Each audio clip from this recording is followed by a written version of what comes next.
From Lagos, Nigeria, this is News Central. I'm Felicity Ezewike. The top stories tonight. President Tinubu sends delegation to UK to seek prison transfer of former Deputy President, Senate President Ike Ekweremadu to Nigeria. EFCC declares former State Minister of Petroleum Timipre Sylva wanted over alleged $14.85 million fraud. Taliban claims suicide attack in Pakistan's capital that killed at least 12 and injured 27 others. In business, federal government sets up committee to enforce ban on single-use plastics across Nigeria. And in sports, crisis brews in Super Eagles ranks as team boycotts training session ahead of crucial FIFA World Cup playoff against Gabon.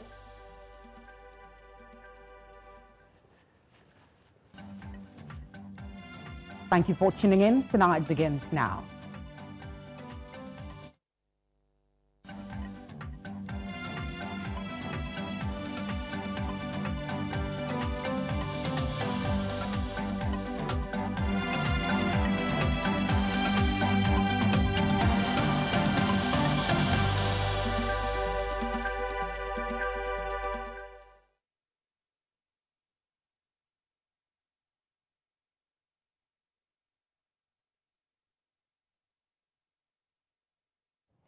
Let's begin tonight with one of our headlines.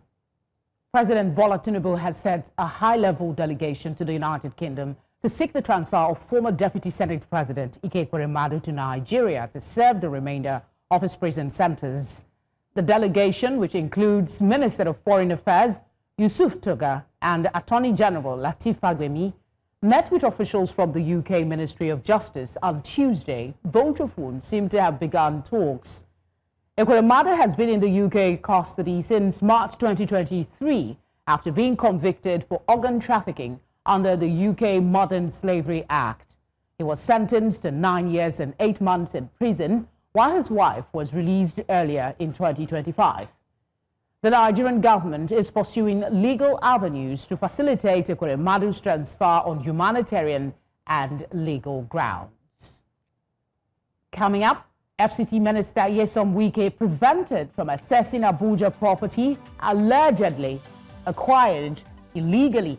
We will bring you that story and more after this break.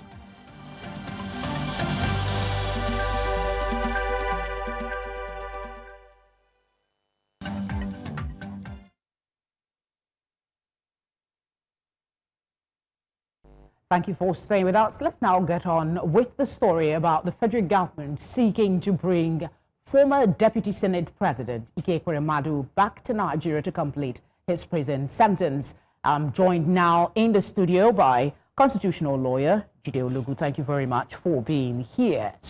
Special delegation for a former strong political figure in Nigeria.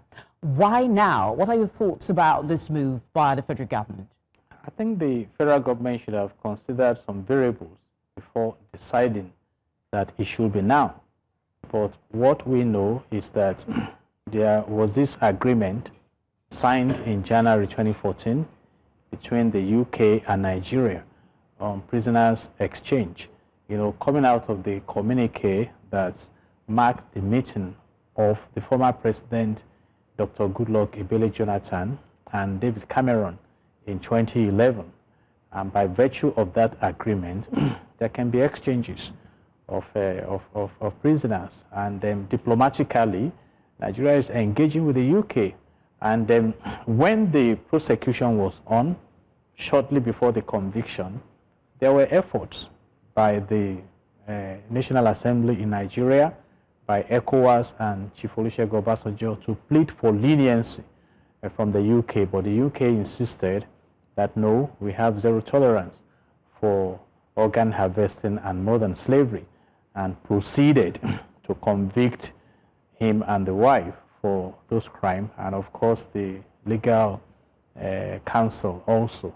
So right now, having failed to secure the leniency, I think the government is proceeding to say, okay, even if he has been convicted, let's have him back in Nigeria. You're kind of skipping my key question. Why now? The timing. I mean, we have a whole lot happening in this country. I mean, we're talking about Trump and genocide and reactions, and then we're talking about, we just had elections. We had so many things going on. And so I'm curious as to the timing.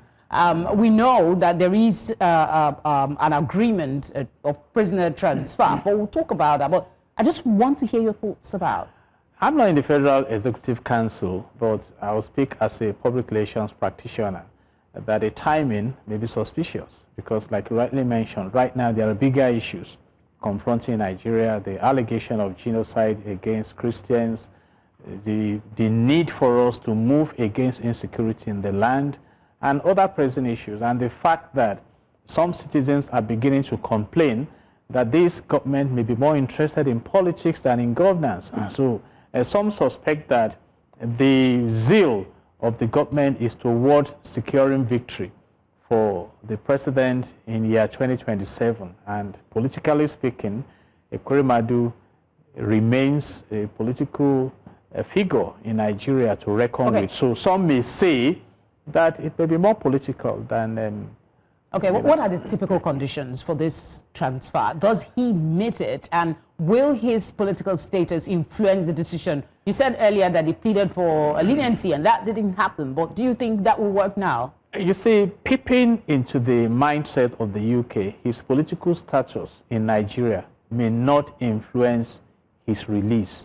But when you look at the protocols of the prisoners exchange agreement, there must be the consent of the state seeking the release, talking about Nigeria now, there must be the consent of the UK government releasing him and the consent of Ekweremadu himself. So those are key elements and other protocols that must be observed. And also the UK will be interested in knowing that we have the same kind of crime, that we frown against the same kind of crime in Nigeria, because basically UK has made a statement that we frown at this kind of crime. So those are elements that should be present, you know. Based on what you know, what are the chances that this submission for transfer will happen?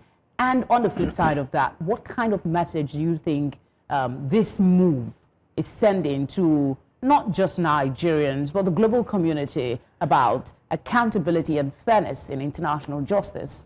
What I think is that UK has made a statement that we frown at this crime. If Nigeria succeeds in securing his release, it's up to Nigeria to now say, let's upscale our criminal justice system here, because I recall also that when the former governor of Delta State was under trial in the UK, John Fashanu, an ex-footballer, was brought to court to come and testify about how Ibori had a great love for sports and things. But the judge said his assignment was to jail him for specific crime. So it's now between diplomacy and sending the signal out that we frown at crime here in the UK. So Nigeria also should come to that point, because the big question is that if Ekweremadu was to be prosecuted in Nigeria, the first question, would he ever have been prosecuted, given his political stature? Yeah, I mean, you said it yourself already, that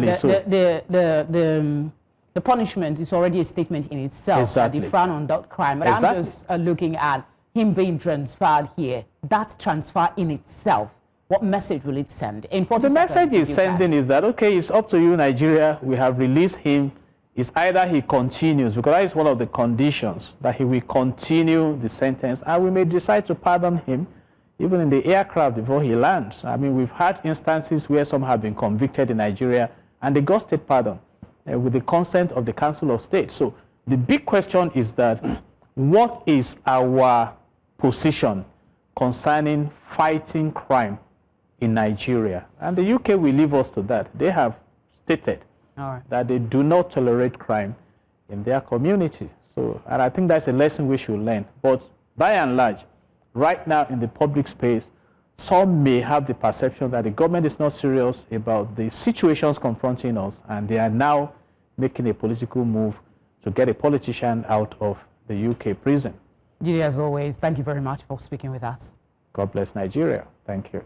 Tonight returns in a moment. Please stay with us.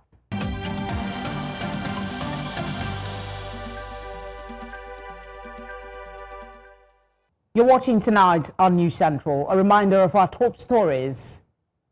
President Tinubu sends delegation to UK to seek prison transfer of former Deputy Senate President Ike Ekweremadu to Nigeria.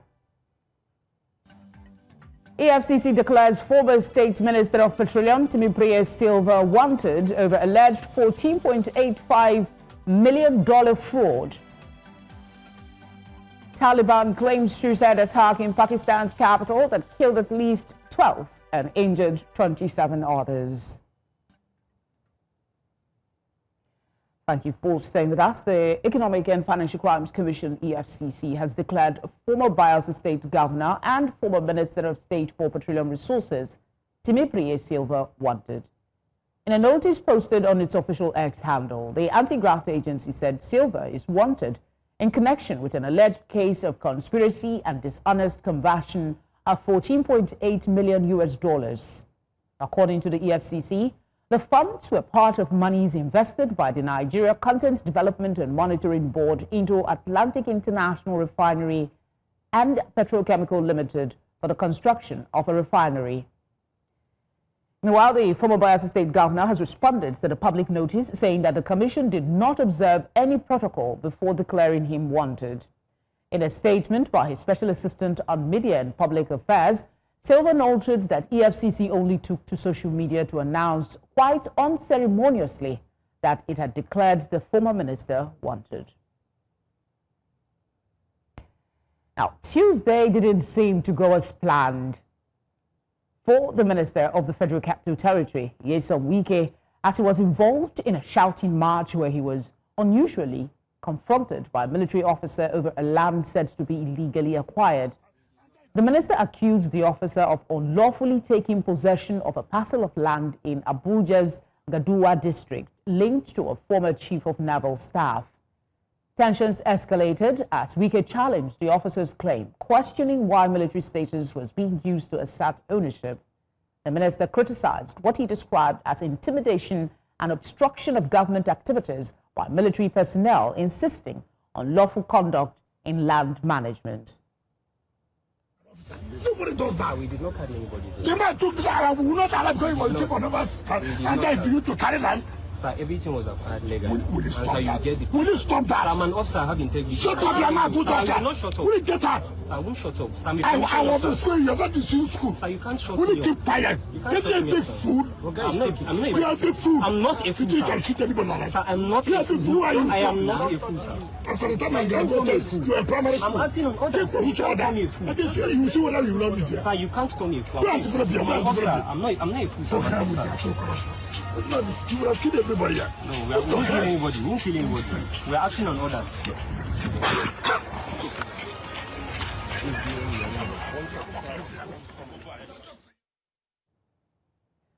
A federal high court in Abuja has restrained the People's Democratic Party, PDP, from holding its planned national convention slated for November the 15th and 16th in Ibadan, Oyo State. The court order issued by Justice Peter Lifu also bars the Independent National Electoral Commission, INEC, from supervising, monitoring, or recognizing any outcome from the proposed event. The decision followed a suit filed by former Jigawa State Governor Sule Lamido, who claimed he was unjustly denied the opportunity to purchase the nomination form for the party's national chairmanship, effectively excluding him from the process. Justice Lifu ruled that the PDP failed to comply with statutory requirements, including publishing a convention timetable, describing the process as a breach of due process. The judge held that Lamido stood to suffer greater harm if the convention went ahead unlawfully. This is a third ruling by different judges and courts on the same matter in a space of 2 weeks. Let's get some perspective. With the issues bedeviling the PDP, I'm joined now by our party's former national legal advisor, Mark Jacob. Thank you for being with us tonight.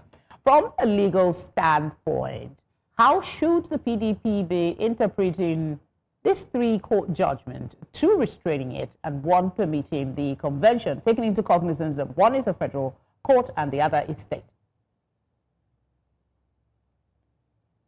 As a lawyer, I'm not happy at all that the judiciary is being pulled into politics.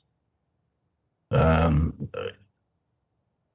serious-minded lawyer will know that these are not good times for the judges involved. Whether we like it or not, it is the judiciary that is on trial now. I see a very terrible shift from the stability we had and some of us thought we had with the last Supreme Court decision regarding political party activities and the fact that courts should stay off and stay away from meddling in the internal domestic affairs of the political parties. The Supreme Court, in the cases of Jegede, the case of Anyau recently, made it very clear. The cases of Abga and INEC in 2023, the cases are there. Mark, as displeased as you may be about the ruling is in the public domain. So I'm asking you, how should the party be interpreting this court? What legal risk, perhaps, should the party expect to face if it proceeds with the convention despite the restraining order?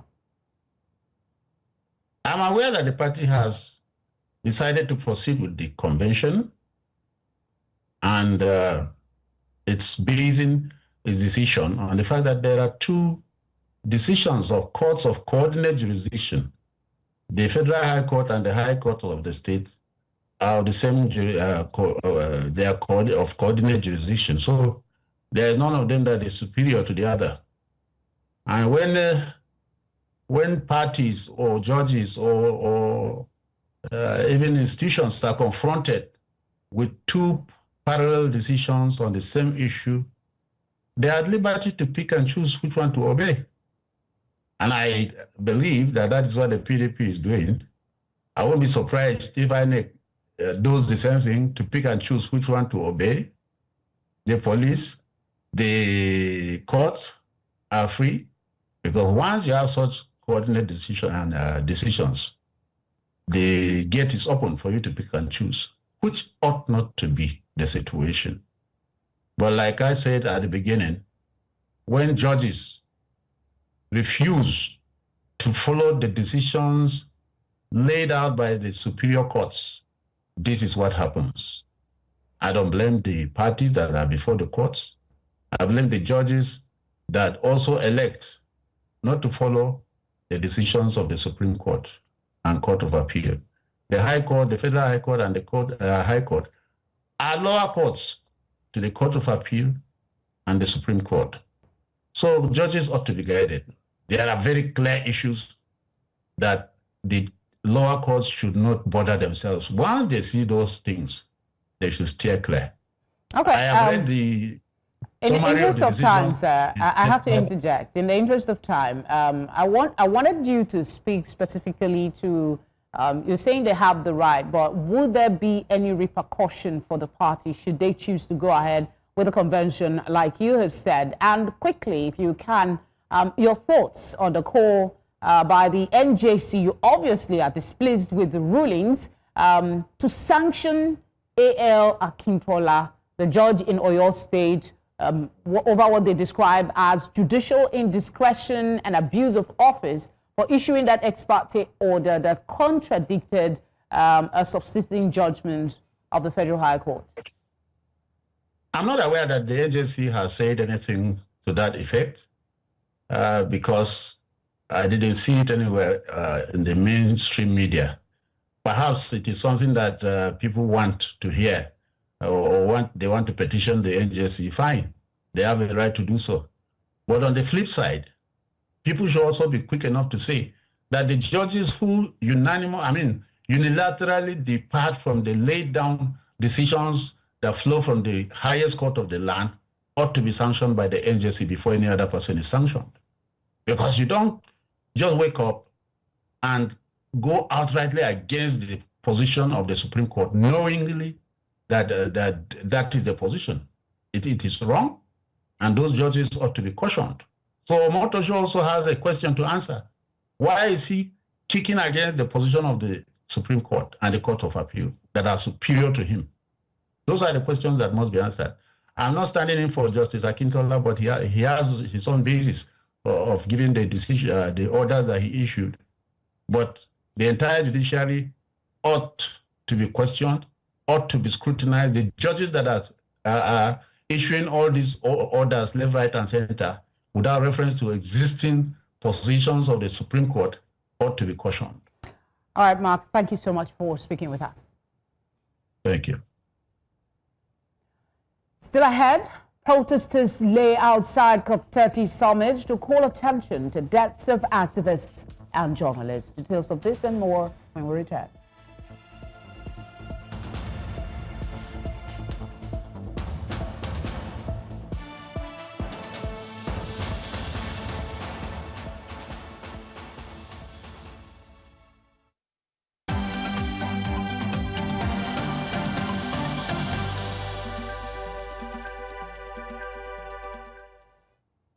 Before we tell you about protesters at COP30, let's tell you that the Governor Soludo and his deputy Ike Ekweremadu on Tuesday received their certificates of return from the Independent National Electoral Commission (INEC) in Awka, the Anambra State capital, amid wide celebrations by party supporters.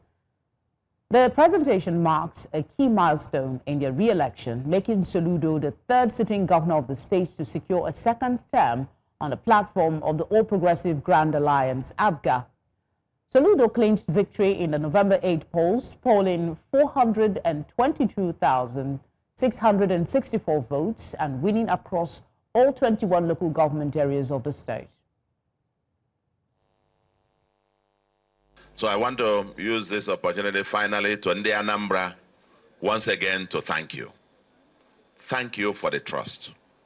Thank you for the confidence. Sometimes we can get very emotional about it. We want to pledge to you, all of you, that we will continue to work 24/7, not to let you down. Anambra is on the rise and will continue to be on the rise. And the next 4 years, I've been saying so, the next 4 years, we're turning to gear 4. To my fellow candidates, contestants, the election is over. Certificate of return issued and collected as God wills. And we must now come together. I've spoken to quite a number of them, and that the spirit of brotherhood that pervades the spirit of Anambra will prevail.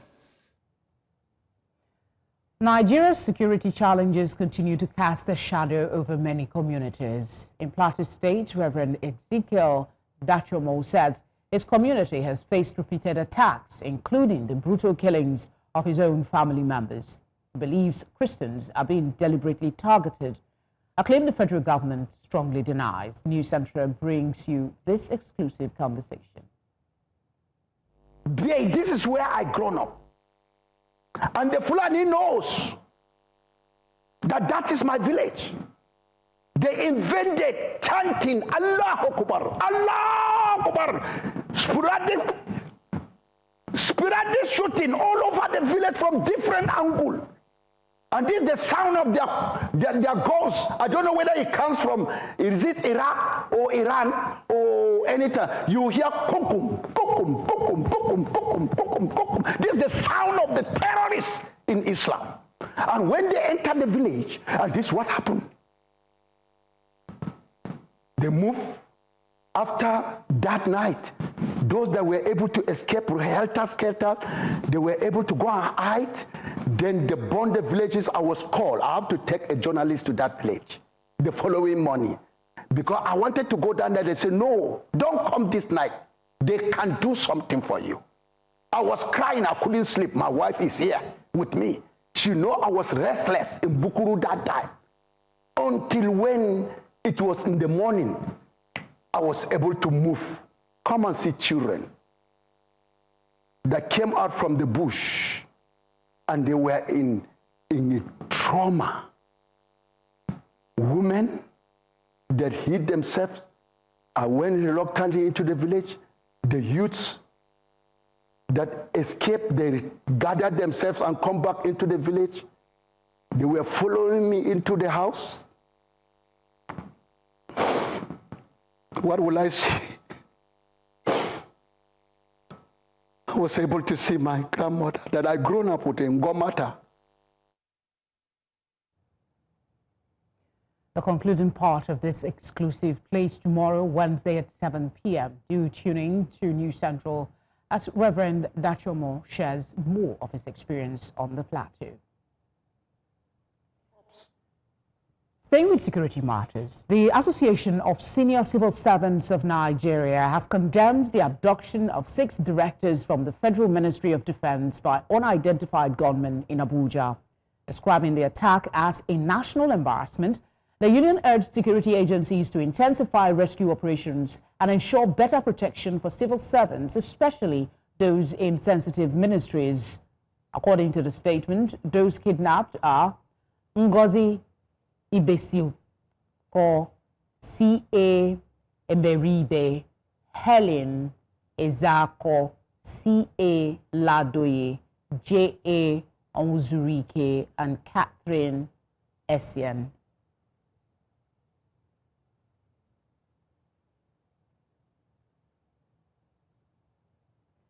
As Nigeria continues to grapple with multiple security challenges, from terrorism and banditry to separatist agitations, Gavel International, at its 2025 annual lecture, has called on the federal government to urgently tackle these challenges and strengthen protection for citizens.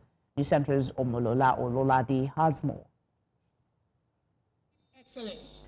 Ensuring a safe and secure environment remains the primary responsibility of every government. It was against this backdrop that Gavel International convened its 2025 annual lecture themed The Impact of National Security Policies on Vulnerable Communities, a Human Rights Perspective. The event brought together key stakeholders to examine Nigeria's growing security concerns. We never conceived or we never envisaged that the time will come that the issue of Nigerian security or security in Nigeria we assume an international dimension that it has assumed. So it's like we have been proved right that every one of us, every Nigerian must take interest in the security of this country. And this is just our own way of contributing our own quota. Speakers described the lecture as a timely platform to address national security challenges and the recent genocide allegations. They urged government to take the warnings of the international community seriously and implement lasting solutions to the crisis. The insecurity you are talking about, the vulnerable group you are talking about, why are they vulnerable? Because of failure of policies.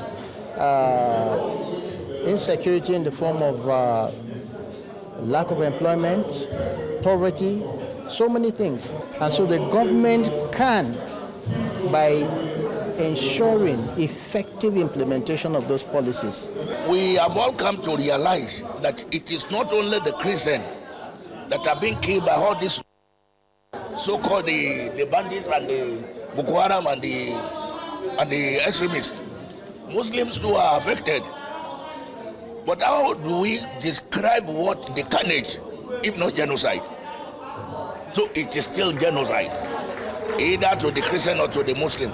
Agriculture experts also linked insecurity to the worsening food crisis, noting that persistent conflict continues to cripple food production and threaten livelihoods. Many people who are in the farming population had actually moved into the cities looking for better opportunities. Some had become internally displaced because of the insecurity around them. Some lives had been threatened. A lot of people had to abandon farms, and so that is affecting food production.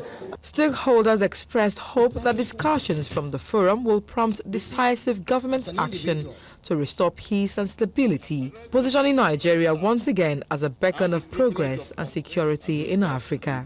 In Lagos, for News Central, Omolola Ololade.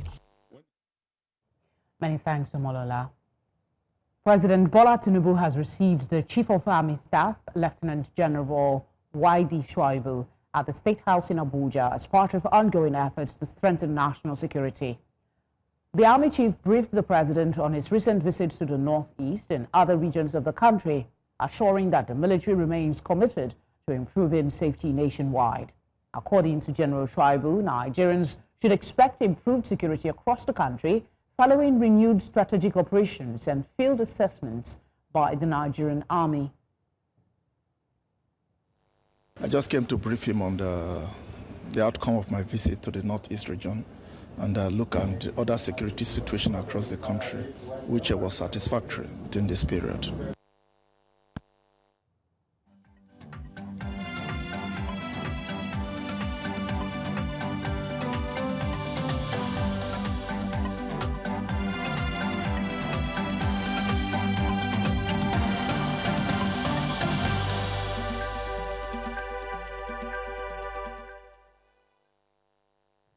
Outside Nigeria, Tanzanian police have released some senior opposition leaders detained following the deadly protests that followed last month's disputed elections.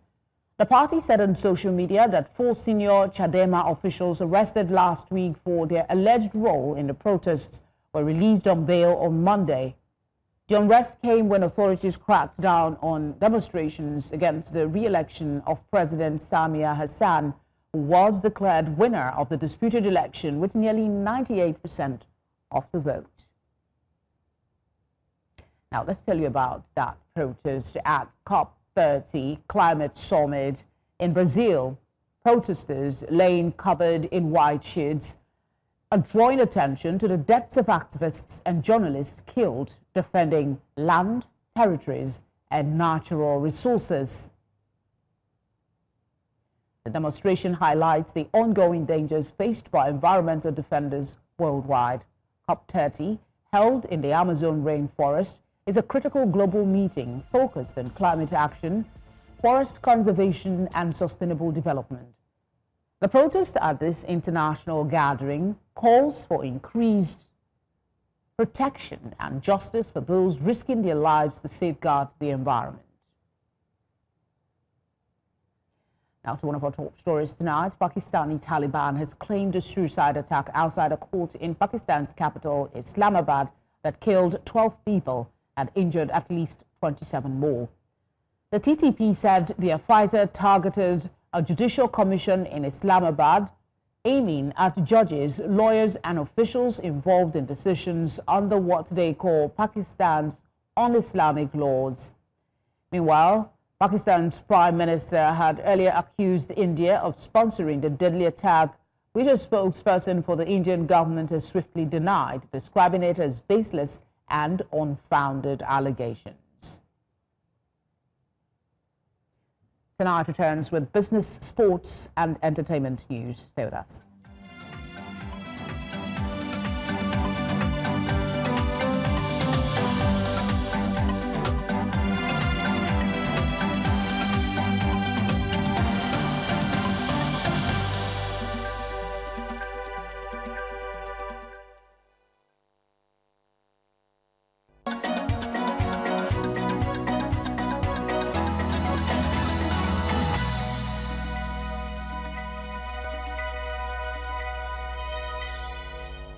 This segment is brought to you by MoneyPoint. Talking business now, Nigeria's federal government has inaugurated an interministerial committee to oversee the implementation of the nationwide ban on single-use plastics following the Federal Executive Council's approval on June 25, 2024. The committee was inaugurated in Abuja by the Secretary to the Government of the Federation, George Akume, represented by Mohammed Sanusi Danjuma, Permanent Secretary of the General Services Office. According to the OSGF spokesman, Shegun Imohiosen, the initiative reflects the government's renewed commitment to tackling plastic pollution, promoting environmental sustainability, and advancing Nigeria's transition toward eco-friendly alternatives. And now to this, the official listing of the Mortgage Refinancing and Infrastructure Expansion Fund on the Nigerian Exchange is expected to enhance liquidity transparency and investor confidence in Nigeria's housing finance market. Experts say the move could help mobilize up to 1 trillion naira in private capital for affordable housing and infrastructure projects. Minister of Finance Wale Edun was present on the floor of the exchange and shared some insights on this. In order to grow this economy, we need investment. That leads to creation of jobs and reduction of poverty. That's the trajectory. We have to regularize some of the funding that was not done within the context of the law. So that meant going to the markets to borrow. But the aim and the objective now is to pivot away from borrowing and focus on raising domestic capital. That means empowering Nigerians to be able to save and invest. And part of it is by giving them instruments such as the one we have seen today, the Ministry of Finance Incorporated Real Estate Investment Fund. Let's now go on a break, and when we return, we'll bring you stock market reports.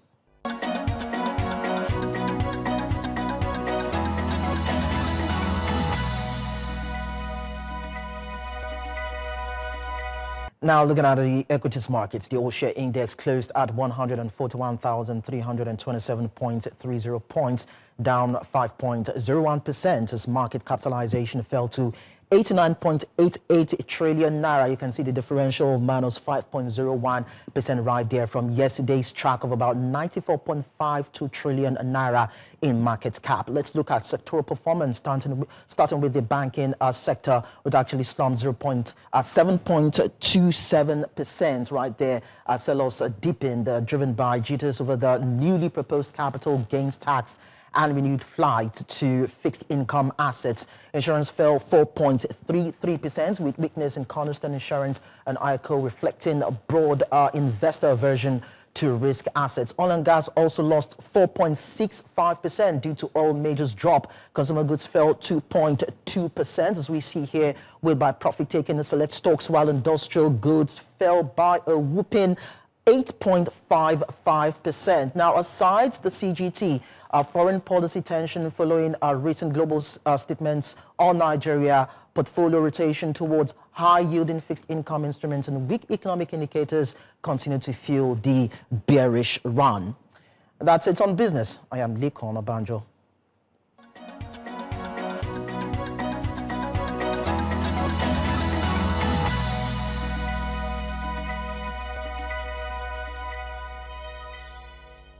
This segment is brought to you by MoneyPoint.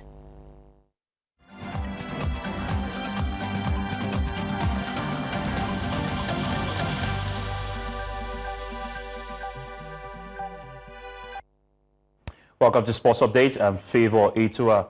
Now, just days before their crucial 2026 FIFA World Cup playoff against Gabon, the Super Eagles players and officials reportedly boycott a scheduled training session in Rabat, Morocco.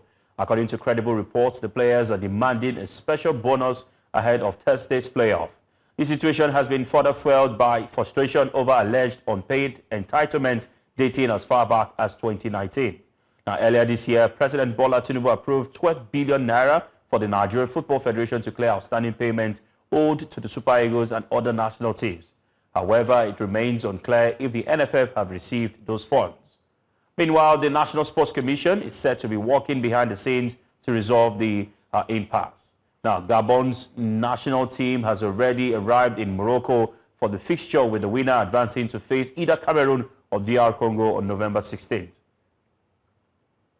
Still talking football, Cristiano Ronaldo has confirmed that the 2026 FIFA World Cup will mark his final appearance at the tournament as he nears the end of his illustrious career.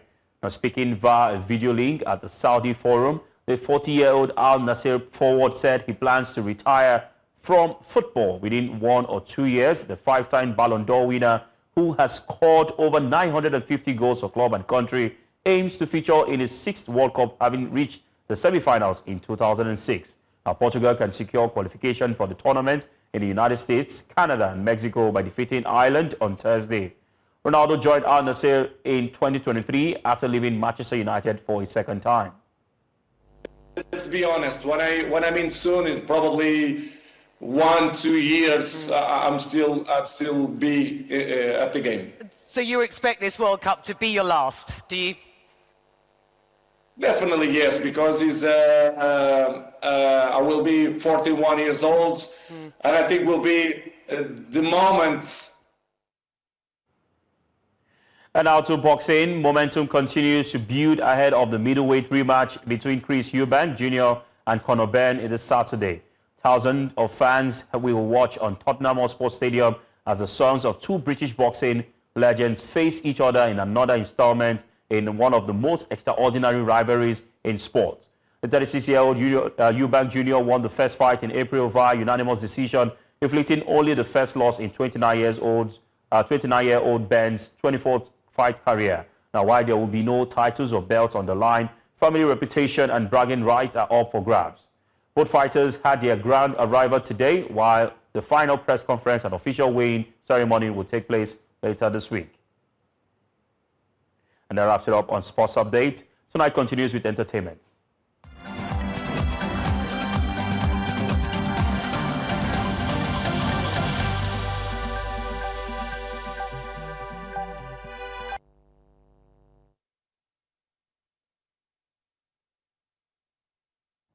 Edowa is here with the latest entertainment news. Hello, Edowa. Hi, Felicity. How you doing? I'm doing great. Well, you know how it is. Anytime I show up with a smile, entertainment, we're making Good things happen. happening. Good things are happening. Now let's jump right into it. As Simi is winning globally, her hit single Duduke has officially been certified gold in New Zealand, marking her first ever international certification. Now released in 2020, the soulful track captures hearts worldwide with the blend of pop, R&B, and Afro beats, and an emotional backstory. Now, Simi dedicated the song to her unborn child and even revealed her pregnancy in the music video, if you can remember. Now, the gold certification awarded by the Recorded Music of New Zealand celebrates Duduke's sales and streams, surpassing 15,000 units.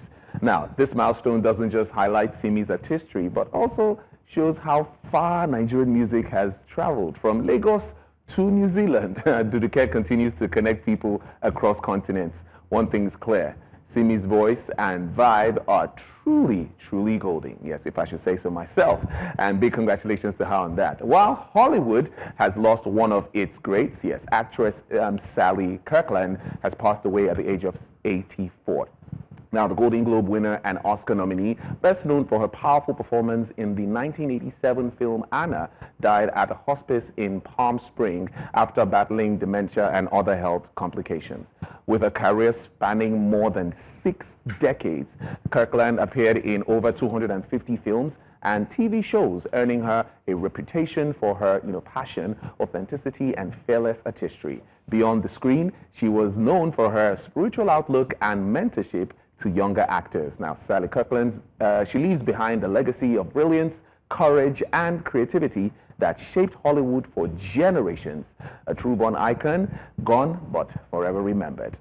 Well, may her gentle soul rest in peace as well. Well, that's all we have on entertainment news tonight.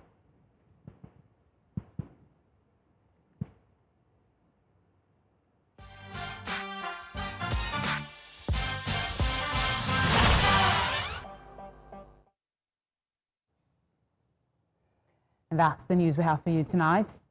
We'd love to hear from you. To get feedback, please share them using the numbers showing now on your screen. You can follow us on social media platforms at News Central TV. You can watch News Central live on DSTV channel 422, GoTV channel 23, StarTimes channel 274, Apple TV, and on YouTube. As always, thank you very much for watching. Have a good night.